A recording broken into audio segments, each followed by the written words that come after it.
Hey everybody, Brian Zane here with my review of this past weekend's Elimination Chamber event that took place in Montreal, Canada. My apologies for this video coming out a little bit later than normal for shows like this. Like I mentioned in the predictions video, POW Pro Wrestling was competing directly with this show, which we didn't really think about when I guess the date was being made. But nevertheless, the show still sold out. We all had a kick-ass time, and we can't wait to be back in Eugene on March 17th. That's St. Patrick's Day, by the way. But nevertheless, first thing Sunday morning, I sat down and I watched Elimination Chamber. Somehow I was not entirely spoiled on social media the night before. I did a good job keeping away from it. So I went into this with a very open mind, looking forward greatly to a lot of these matches. Let's begin. First of all, I love this opening line here by Michael Cole in the pay-per-view where he says, "It's the final premium live event stop on the road to WrestleMania." That is certainly a sentence. Then we begin with the Women's Elimination Chamber match. The winner goes on to face Bianca Belair at WrestleMania for the Raw Women's Championship. Asuka is the first to come out and make her entrance. She gets in the pod, and then everyone gets a pass at Asuka when they all make their intros. Everyone gets a look and gets to talk trash to Asuka. It is one of the many things, one of the many elements in this match that make you think, man, Asuka sure is winning this one. The match begins with Liv Morgan and Natalya, who got a big pop from her fellow Canadians during her entrance. Early in the match, Natalya's head is shoved through the chain wall and she screams, but there's no crowd reaction for it, which was weird to me. Same for a couple minutes later when she chokes Liv using the chains. They are spots that will inevitably be used in future Elimination Chamber hype packages, but for whatever reason, the fans just didn't seem to be registering the impact of these chain choke attacks that much. Raquel Rodriguez is next. We get a ridiculous moment where she's got Natalya in a tombstone position, catches Morgan into a fall-away slam, but Natalya managed to slip out of it and sunset flip through the whole thing. Another cool three-person move happens, then Nikki Cross pops out next. She goes on a big run. She dives off the pod onto everybody. Everyone's down until Carmella pops out. Raquel driving Nikki through the pod and eliminating her. Liv climbs the chamber wall and then goes to the top of the pod. A ridiculous sunset flip off the top of the pod onto Raquel.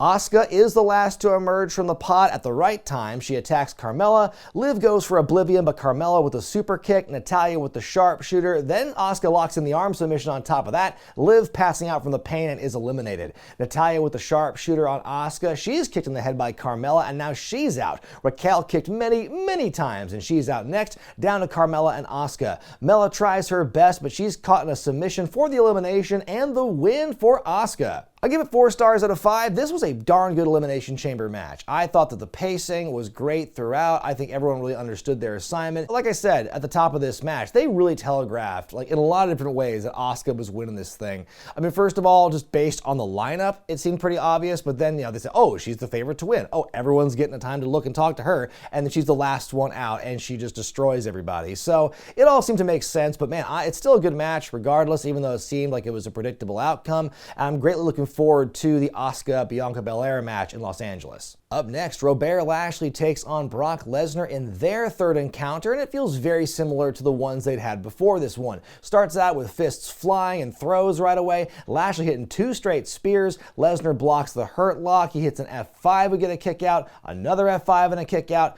Third attempt, Lashley counters, hits a spear. We get the hurt lock again. Lesnar can't fight out of it, so he takes Lashley to Dick Kick City, gets himself disqualified. Here's an F5 for the referee, 2 more for Lashley, then 1 more for the ref on the floor. Holy shit. I give it a half star out of 5. I've said often on this channel, including as recently as the predictions video for this, that how much I enjoy on paper matches like this, the big boy battles, beating the hell out of each other, big men bumping meat. That's what we're all here to see. But there has to be a degree of finesse, in my opinion, for it to be actually enjoyable. And this match really lacked that. It was the same, spamming the finishers. That's all they really had going for them. I was legitimately shocked when the referee took not 1, but 2 F5s, 1 on the floor after the bell. But besides that, there wasn't much to talk about with this matchup. And obviously, I was kind of figuring, oh, they're just going to kind of jump the gun here. They're clearly building towards something here with this controversial finish for one more match at WrestleMania, which, like I said in the predictions video, I think the match of this belongs there. So hopefully we can have that and we can do away with silly disqualifications and stuff and just let them go at it. And hopefully it can be a bit more entertaining. We get a WrestleMania movie promo. You got Seth Rollins as the Joker, Becky Lynch as the Man-Man, and it was pretty funny. I like how they played Becky's Batman, the Christian Bale voice, pretty straight. I'm looking forward to seeing more skits in the weeks ahead. I loved the hype videos for WrestleMania 21, the last time they went to LA, and those movie parodies were just so great across the board. I'm really curious. Now that they have, more money and better technology, I can't wait to see what other kind of movies they try and parody this time around. Up next, a mixed tag team match as Edge and Beth Phoenix take on Rhea Ripley and Finn Balor of the Judgment Day. I loved Beth Phoenix's face paint for this match, a little reference to Bull Nakano there. I also enjoyed the early clothesline exchange with these two ladies and Beth yelling, "Eat this, bitch!" The "fuck you, Dominic" chants come early and often in this matchup. The first time comes when he's not even really doing anything, but then the later one's more justified when he does get involved, tries to distract Beth before Edge chases him off for like a minute. Beth takes the heat in this one. Finn sneaks under and through the ring to pull Edge off the apron, does a big flex. Beth with a big old superplex to Rhea, makes the hot tag to Edge, who's a house of fire. We get a double submission here. Dom interferes again. Rhea hits Edge with some brass knuckles. We get the cover. Beth is a bit late for her cue to break things up. Oops.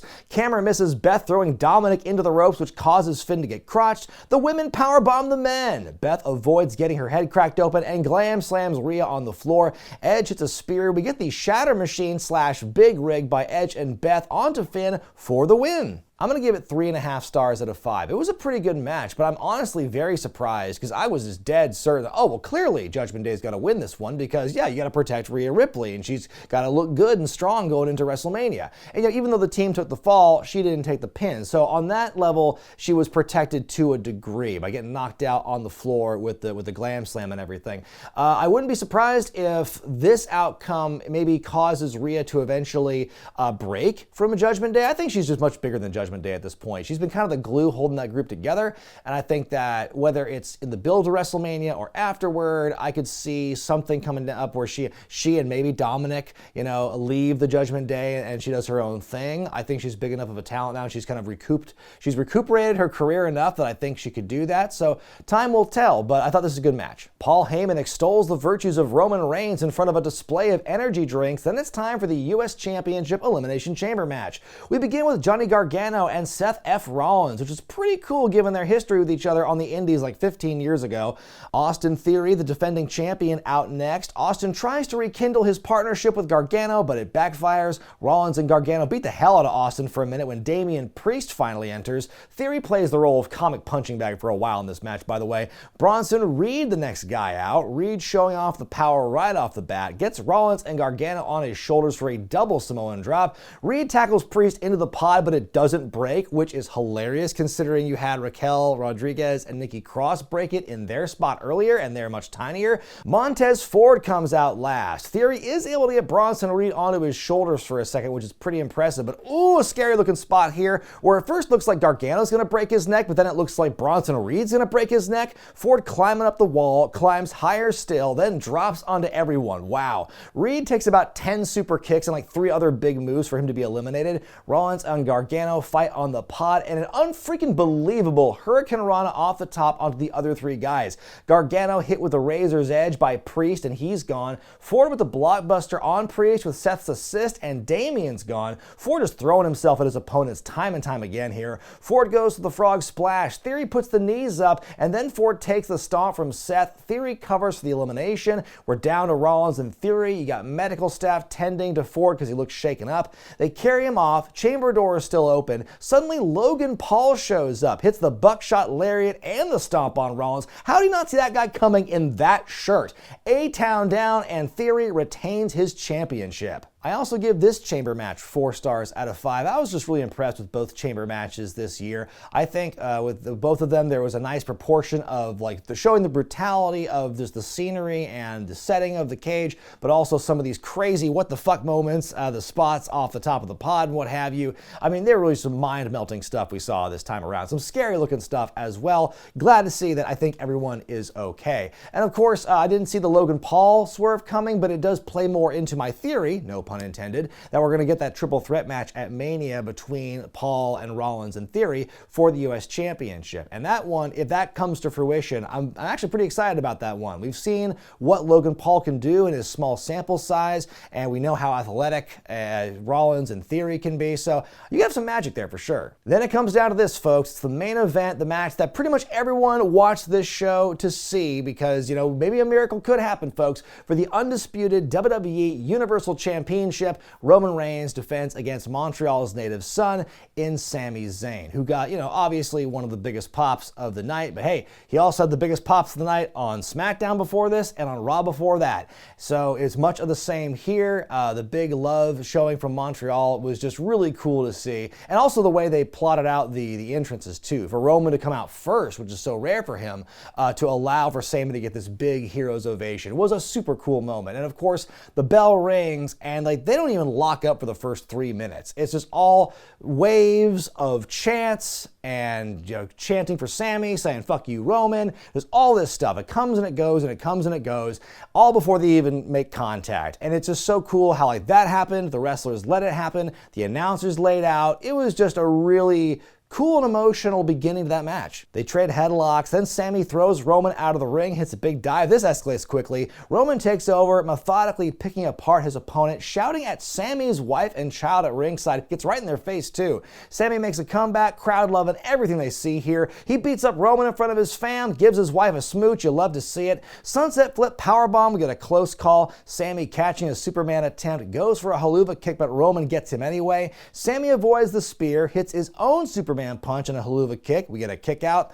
On the outside, Roman misses a spear, plows through the barricade. This is Sami's chance. We get another 2 count. Referee gets smooshed. We get the haluva kick, but there's no referee. In comes Jimmy Uso. He shows up after all and beats up Sami. New referee, a close kick out. Jimmy with another distraction. Roman hits the spear. Sami still kicks out. Roman shouting at Sami some more, slaps him a couple of times. Sami fights back. Another referee bump. Everyone's hitting Superman punches. Paul Heyman grabs a chair, hands it to Roman, but who should appear but Jey Uso? So apparently the whole thing about the Usos being written off because of like their DUI pasts doesn't seem to matter here at this point. Jey standing between Roman and Sami in a big moment here, shades of what happened at the Rumble. Roman handing Jey the chair. He's got to be the biggest idiot in the world to stand with his back to someone with a chair again. Jey wouldn't do it though. Sami accidentally spears Jey. Roman wallops Sami with the chair. The spear. Roman wins and retains. The beating continues after the bell, but then out comes Kevin Owens to a massive pop. He beats up Jimmy, hits a stunner on Roman, powerbombing Jimmy through the table. Paul Heyman tries to put hands on KO, but takes a terrible bump from the stunner for his efforts. Then Sami hits the haluva kick on Roman. There is no big reunion hug, just lots of knowing looks between Sami and Kevin as the show wraps up, and Sami gets his flowers. And I'm sure lots of people are going to be asking, well, why did Kevin Owens wait until after the bell to save Sami? Wouldn't it have made more sense for him to do it beforehand? Well, I don't know, because if you remember at the Rumble, Sami let the Bloodline cheat on Kevin Owens all the live long day and only finally stepped in once the match had ended. So Kevin, you know, giving him a little tit for tat here. He's going to save him from a further hellacious beatdown, but he's not going to help him win the belt. I'm going to give this one 4.5 stars out of 5 just on the storytelling alone. Masterclass once again by everybody involved. I think what they've been doing with this storyline has just been dinger after dinger. I've been loving this work here with Sami and Roman especially. Even though Sami didn't get the big win, even though it was kind of a foregone conclusion he wasn't going to, just the fact that they tried to slip in a sliver of hope in the build and also throughout the match was just, it was really well done. And even if he didn't win the championship here, you still had this whole like week, and if you really want to expand into the Rumble the previous month, an entire month of like a Sami Zayn love fest, to put it bluntly, going all week especially. You had Raw with him and Cody, you had the big massive ovation on SmackDown, and then you had this match here. Even if you never win the World Championship, to have a week like that and to have a show basically centered around you as this big hero, I mean, that's got to be a bigger takeaway in some respects than having a championship, and you never know how that reign's going to go, but something like this is going to live forever for a wrestler, I would imagine. But you know what? We had this with Sami this weekend. We had it with Drew McIntyre at Clash of the Castle. There seems to be a recurring theme I've noticed where, hey, if they're in a town, there's a local guy there, we're going to do this big old celebration about the local star who's who's going to challenge the champion, but he ultimately gets beat. If you're going to keep doing that, after a while, one of those is going to have to pay off, and the hometown boy is going to have to win. My grade for the Elimination Chamber Premium Live event is a B+. I thought this was a pretty darn solid B show. You know, for a show that we kind of like don't think about too much because, you know, it's the lull point between Rumble and WrestleMania. I did a really good job here, you know, except for Lesnar and Lashley, which at least was still setting something up for down the line, so at least you had that going for it. I think all the matches were solid, the chamber matches delivered, and of course,